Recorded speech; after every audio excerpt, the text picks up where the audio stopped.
Olá, saudações, sejam bem-vindas, sejam bem-vindos. Vamos para aquele vídeo de dicas de leitura, né? Uma lista de livros aqui, pelo menos 5 livros aqui hoje, além da literatura, ou seja, vamos falar de história, né? Então, em vez de falar de um romance, de um poema, de um conto, né, de contos, vamos falar de história, né? Que é um assunto que me interessa muitíssimo. E uma dica de leitura do meu amigo, o Robson Gurgel, né? O Infinito em um Junco, que vai contar a história dos livros, né? Os livros, pelo menos, tais como a gente conhece, né? Não vai botar naquelas tabuletas lá de argila da Mesopotâmia, né? Da Suméria Antiga. Nem vai falar aqueles afrescos lá, né, de pedra das pirâmides, né? Dos monumentos egípcios, ou daquelas obeliscos, né? Ou seja, vai falar do livro, né? Tal como a gente conhece, a partir do quê? Primeiramente existe o quê? Os papiros, né? Os papiros. Isso aqui na Mediterrânea, né? Porque se for lá na China, antes do papel, o pessoal escrevia até em casco de tartaruga, né?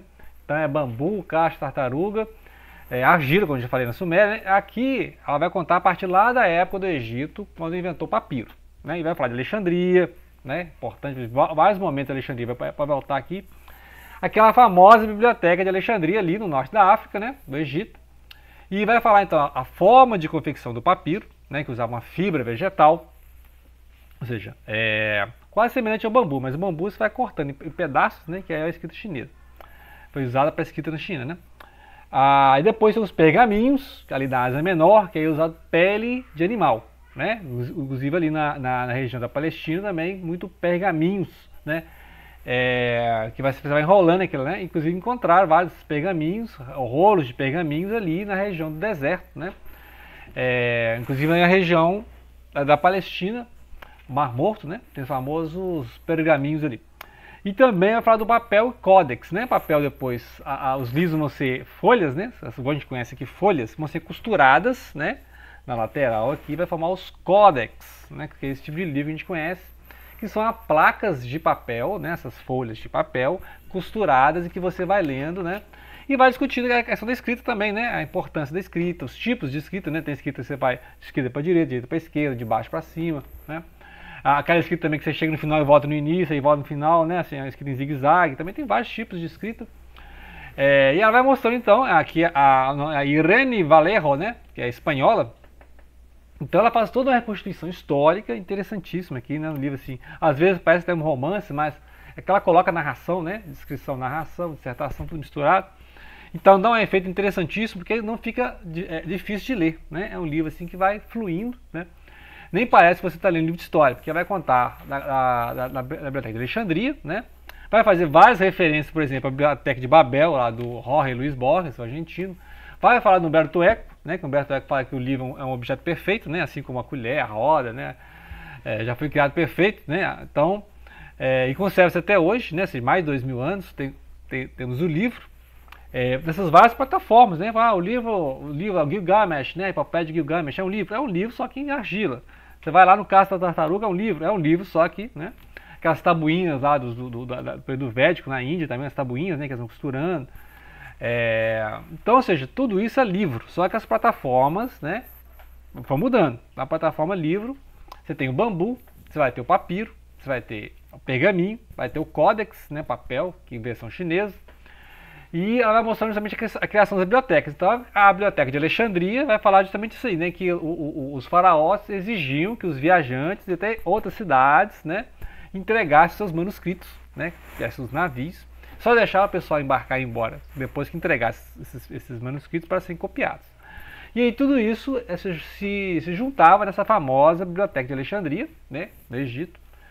E dizem que o imperador lá de Roma, né, ao querer impressionar a Cleópatra, que é uma das últimas, né, da dinastia ali dos helenistas, dos helênicos, né, no Egito, lembrar que essa dinastia veio junto com o Alexandre o Grande, que fundou Alexandria, né, então entendo isso aí. A Cleópatra não era exatamente uma egípcia, mas era de descendência grega, né, se a ascendência grega. Então, para impressionar a rainha, que era riquíssima, né, o imperador lá de Roma entregou para ela vários pergaminhos, vários papiros, né, vários livros para essa biblioteca, que depois foi incendiada, né, por Júlio César, depois, né, foi incendiada, depois foi, né, guerras internas ali, e depois com a chegada dos muçulmanos, né, lá no século 7, né, 7, 8, teve o período ali de domínio, começou o período, né, e aí o norte da África ficou, né, sob domínio islâmico. Para conhecer mais sobre a Biblioteca de Alexandria, eu até fiz um vídeo, né, vou até reler esse livro aqui, o Derek Flower, né? Derek Flower vai falar, então, aqui aí mais detidamente sobre Alexandria, né? Então aqui você vai ter pequenos causos, né? Pequenos causos de Alexandria, né? Vai falar até de Humberto Eco, tal, né? O nome da Rosa, nós estamos relendo. E aqui detidamente as pessoas que escreveram, que pesquisaram e deixaram material lá em Alexandria, né? Porque assim, foi um grande momento histórico na humanidade que você tinha traduções da Bíblia, do hebraico para o latim. Você tinha os neoplatônicos, né? A gnose, vários estudantes gnósticos. A gnose depois, ao longo do século, foi declarada herética, né? E a gente viu que ao longo de 3 séculos foram sumindo esse material. E agora que foi reencontrado, né? Algumas coisas lá dos essênios, né? Lá no Mar Morto. Nag Hammadi, né? No Egito também, muitos escritos gnósticos, né? Que é esse material místico, né? Esotérico, no início do cristianismo. Depois o cristianismo tomou, né? Virou Roma e virou ortodoxo. E aí os gnósticos foram jogados nas brumas da história, né? Então é interessantíssimo os neoplatonistas, estudos de Aristóteles, muita coisa foi conservada pelos árabes, depois os europeus passaram a ler, né? Então fica a dica. Já que nós estamos falando de África, vou dar uma dica de um livro, né? Interessantíssimo, que ele é mais condensado, mas vou dar 2 dicas aqui agora, né? Estava lendo isso aqui, mas peraí, está citando muito 2 outros livros que eu já vi en passant, assim, não vou ler de capa a capa, porque é um livro de consulta, né? História da África é interessante, porque a gente conhece pouco da África, né? A gente conhece assim, alguma coisa de língua portuguesa, aquelas colônias, né, de Portugal ali, que, né, no século XVI, aquela volta ali na África, Angola e Moçambique, né, grandes escritores de língua portuguesa, mas a gente tem ali as colônias inglesas no sul, né? Tem colônia alemã, francesa e tem os países árabes, né, no norte da África. E vai falar dos grandes impérios, né? O império lá de Gana, o império de Mali, né?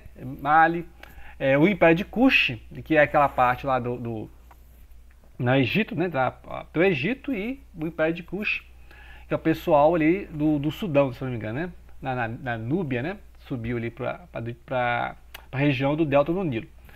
E a Etiópia, que já era cristã, então aí fala assim, cristão, que é meio exceção à regra, né, porque tem os países, então, por exemplo, quando os missionários chegaram lá na Etiópia, e para apresentar a Bíblia, aí os etíopes já tinham a Bíblia deles, que é muito maior, né? Mas a nossa Bíblia é muito maior, né?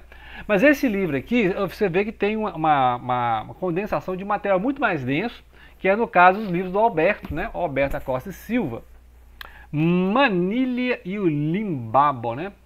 Esse livro de 2002, e o Alberto Costa e Silva, ele foi na Academia Brasileira de Letras, e morreu no ano passado, tem um ano que ele morreu, né? Novembro de 2023. Então ele viveu de 1971 a novembro de 2023, né?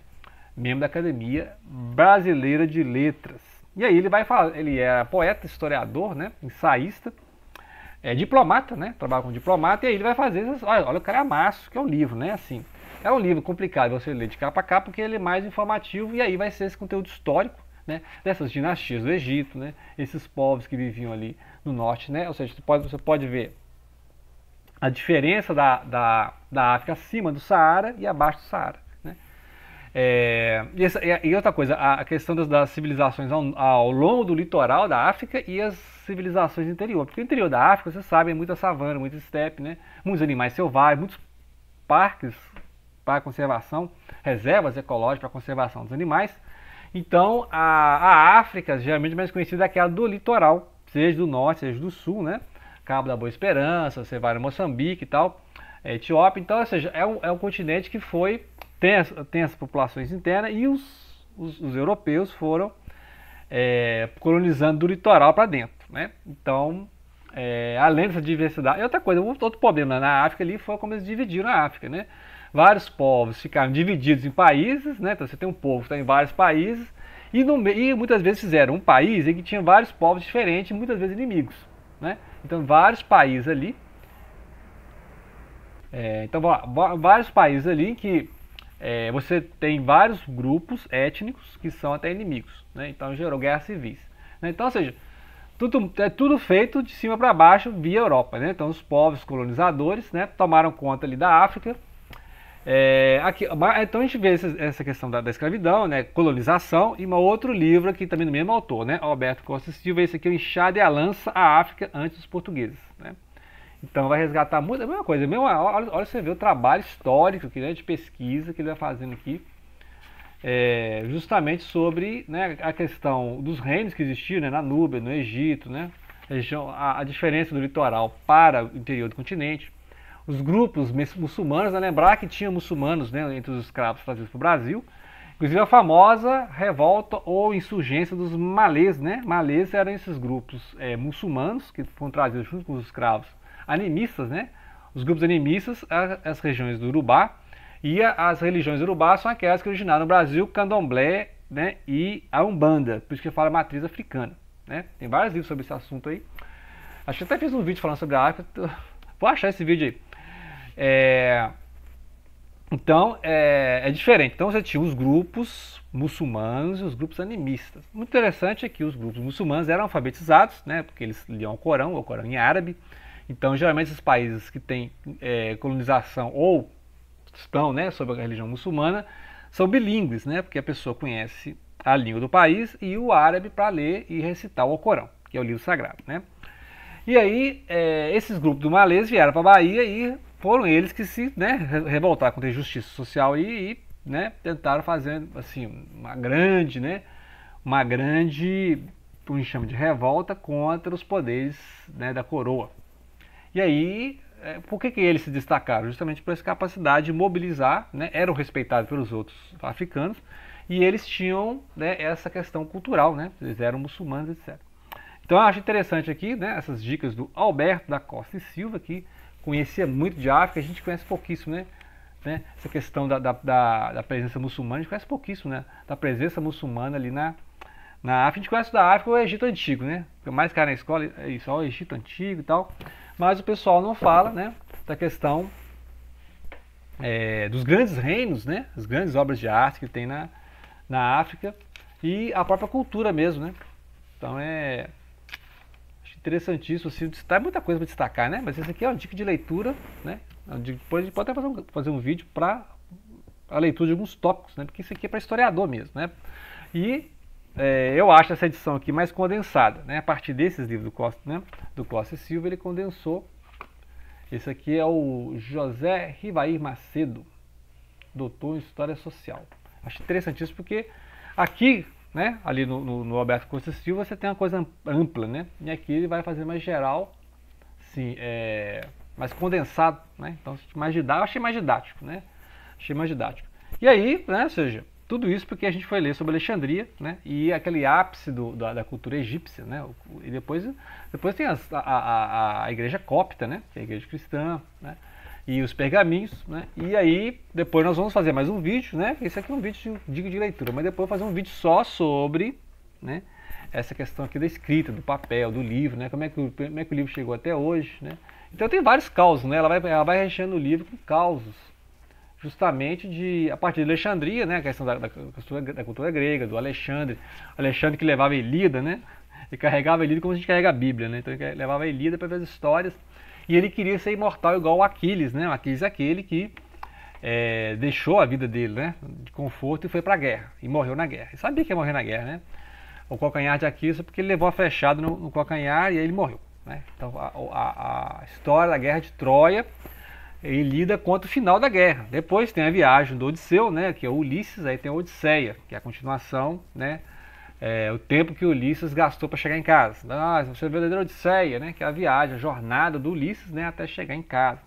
Então, e tem a Epopeia de Gilgamesh, né? Que é um dos livros mais antigos da humanidade, que foi escrito em tabuinhas de argila na Suméria, né, 3000 a.C., né? 3000 a.C. Então, fica aí as dicas, depois eu vou voltar, né? Em breve, semana que vem eu volto, né? Aí eu dou mais um panorama aqui do livro da Irene Vallejo, ok? Então, obrigado pela atenção. Não deixem de compartilhar.